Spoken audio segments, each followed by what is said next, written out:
Me now is Laura Maristany. She is the Director of Policy and Legislative Affairs for the National Association of Latino Elected and Appointed Officials. Also joining us from San Diego is Enrique Morones. He is a former president of the San Diego County Hispanic Chamber of Commerce and is now the Executive Director of an immigrant support group called Border Angels. And with me here in Washington is Luis Fortuno. He is the former governor of Puerto Rico. Welcome to all of you to the show. Thank you.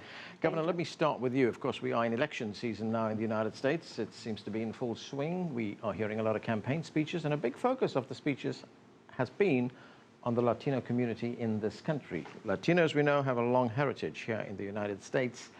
How significant have they been to the history and development of this country? Well, if you go back hundreds of years, more than half of the country was conquered one way or another by Spain, or in a way, or one way or another, actually had a relationship with either Mexico or other Spanish-speaking countries. That has been transformed over the years, and nowadays, I saw the report you had at the beginning of the program, 55 million strong. But one very important aspect is that it tends to be a young group of people, that meaning that the future actually holds a lot in be happening, especially given the fact that education is so important to the Latino community, and the fact that such a large percentage of the Latino youngsters are getting a higher education after. If it's a young population, that's going to be a good thing economically for this country as well. Of course, and that's to a great degree the engine, right, or an important part of the engine moving the economy forward in the next decade or so will be directly related to Hispanics in the country. Laura, as the governor points out, we've seen huge growth in the number of Latinos in the United States. We hear comments like they're redefining America. The Latino population, as the governor pointed out, 55 million. That is a 1% increase since 2000 in the last 15 years. By 2060, they're expected to be 30% of the population. That's 1 in 3 Americans will be Hispanic. How are Latinos changing the face of America? Well, let's start with the numbers. We were just talking about how young the population is. About 800,000 Latinos, young Latinos, come of age. So they become eligible to vote every year. We're talking about looking into the 2016 election. We're going to be seeing about 28.5 million Latinos that are eligible to vote. These are U.S. citizen Latinos. Three out of every 4 of them are U.S. born or U.S. citizens. So absolutely a huge voting block right there that all of the candidates are going to have to be looking at, but also across government, across different sectors, everybody's turning their heads and looking at, Latinos are not the minority anymore. So we at NALEO, we say we are the second majority, right? So after whites, Latinos are the majority. Enrique, we have this huge growth, but there is also a great deal of misperceptions about Latinos in the United States. People, if we just listen to some of the campaign speeches, people think that Latinos are all Mexicans, yet there are large numbers of Puerto Ricans, Cuban Americans, significant numbers from Central and South America as well. What are some of the biggest misperceptions about Latinos in this country? Well, first of all, the overwhelming majority of the Latinos in this country are Mexican. I'm Mexican, for example. I was born and raised here in San Diego. I'm very proud to be 100% Mexican, and about 65% of the Latino population is Mexican. Second, the Puerto Rican population with about 10%. But whether you're Mexican or El Salvadorian or from Guatemala or wherever you are from Latin America, we have some things in common, like language, Spanish. Most of us are Catholic, very family-oriented. But we're a diverse group. We are, on the West Coast, we call ourselves Latinos. On the East Coast, there's more of a tendency of Hispanic. I always call myself, very proudly, Mexican. One of the big misconceptions is that immigration is our top issue. It is a top issue, but it's not our most important issue. Here I am on the front lines. With Border Angels, we're out there putting water in the desert so that people don't die. And some of the misconceptions are that the undocumented community are criminals. That is not true, of course. The overwhelming majority are not criminals. That people don't learn to speak English. We do learn to speak English. The Latino community, like communities from other parts of the world that have come to this country, are very similar. At one time, it was the German migrants that were being scapegoated and being attacked and being called all these names. And had one of the founding fathers of this country, Benjamin Franklin, been successful, Frederick Trump never would have arrived to this country because he said, send them back. The Germanization of this country. They only want to speak their own language, hang out in their own neighborhoods. That's what Benjamin Franklin used to say about Germans. The Germanization of this country. And in our lifetime, we have never heard there's too many Germans. But the same thing happened with the Irish, the Polish, now the Mexicans, or the Central Americans. It was wrong to say it then, and it's even more wrong to say it now. One of the biggest misconceptions is that we're not involved in the melting pot. We are, of course. I'm always going to teach my children to speak Spanish and to be very proud of their Mexican roots, but also to be respectful to this country. I was born in this country, they're born in this country, and that's very important. That's no different than the migrants that came 100 years ago or 150 years ago, but it's the latest wave of migrants that get scapegoated, and you hear this hateful talk, and that's got to stop. Enrique, you are over there in Atlanta, rather in California.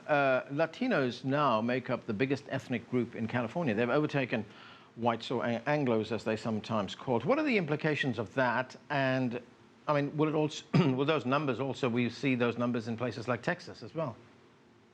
Absolutely. California is the most populous state in the nation. At one time, it was 100% Latino because just like Texas, it was Mexico, and it was taken by the United States when they invaded Mexico in 1846, but that's history. The implications is that we're getting more political power, as Laura was talking about. Not only are more and more Latinos eligible to vote and going out to vote, but we're also getting more people in elected office. We have people, right now, the new speaker of California, Rendon is of Latino heritage. The leader of the Senate, De Leon, is of Latino heritage. That's what's happening in these populated states with a lot of Latinos. It's happening all over the country. And what California does, the rest of the country usually follows, whether it's good, like we've passed the DREAM Act, the driver's license bill here, that's good, or whether it's bad. Proposition 187, which is a horrible, horrible bill, and that was passed here in California in 1994, but it was blocked. So the implications of the growth of the Latino population is that we're becoming more and more like mainstream America, very proud of our roots, and that's what makes this a great country. The diversity of people coming from all over the world, whether it's Latinos or people from other parts of the world, into this country, and we're seeing it in California. We have a very strong Latino population here, predominantly Mexican, but not exclusively. And Governor, let's look, you mentioned this a moment ago, economic power. With this massive growth, of course, Latinos now have enormous economic power. I mean, I was looking at one metric here. If we just look at the housing market in the United States, Latinos are expected to make up half of new home buyers by 2020. That's just in 5 years' time. And that's perhaps directly connected to the fact that it tends to be a young population. Right. So they're getting together, creating families, forming families, having children at a faster rate than the rest of the other groups in the country, generally speaking. So that's why I'm saying we want to grow our economy. The Latino population is key in growing our economy in more than one way, indeed. On top of that, and Laura and Enrique have alluded to it, the fact that many of us are American citizens. Yes. In the case of the Puerto Rican community, even though we're only 10% number-wise, 100% of us are American citizens. So that makes it even more important in states like Florida, where the I-4 corridor decides the election every 4 years. That's right. We saw that in 2000, didn't we? Exactly. Laura, and if we look at another number concerning Latino economic power in this country, the Latino market in the United States 3 years ago was worth $1.2 trillion. And that was according to a study done at the University of Georgia. And if we look at that, that is larger than the economies of all countries in the world, with the exception of 13 countries. Absolutely. I think, like the governor said, that our community is thriving. We are a young population. We still have a lot of challenges. So one of the things that Enrique was talking about is, access to. We are growing very quickly, but what are we doing to make sure that that community is prepared to be able to reach their full potential? So, for example, before we started, the governor was talking about some of the statistics around education attainment. Well, the fact is that Latinos understand that education is a priority issue. Unfortunately, while they're enrolling at higher rates in college, they're not graduating at the same rates.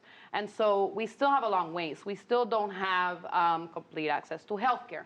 These are all things that if we're not able to get our elected officials and the rest of the community to understand, we're not going to be able to reach that full potential. Enrique, we've been talking about consumers and the Latinos in the United States, but let's look at the production side of things. Let's look at the labor market here in the United States. As the governor pointed out, we're seeing a young Latino workforce right now that is going to continue to grow. How important is Latino labor to the United States? It's very important. We've seen that Latino labor when there's been natural disasters across the country. The governor was talking about Florida when they had the hurricanes, or what happened in Louisiana sometime back with Katrina. Who was it that went to rebuild those states? It was the Latino population, a very strong work ethic. Who are the people that are working in our hotels, our restaurants? It's the Latino population. The newest arrived migrants have that tradition, and the Latino population is no exception. As a matter of fact, they really exemplify that hard work, that pioneering spirit. And it's that pioneering spirit that makes this a viable economy, that the people have 2 or 3 jobs. The people are coming here to work. When was the last time you saw a Latino on a corner with a sign that says, "We'll work for food"? You don't see it. They're actually here to work, and they are working, and they add a tremendous amount to our economy, the small businesses across the country. Latina women starting their own businesses are at very, very high levels, and that's what continues to get this economy going. And also another thing about the Latino community that a lot of people don't realize, very patriotic. The Latino community, the Mexican community, the Mexican-American community has more medals of honors in the recent wars than any other ethnic group in the country.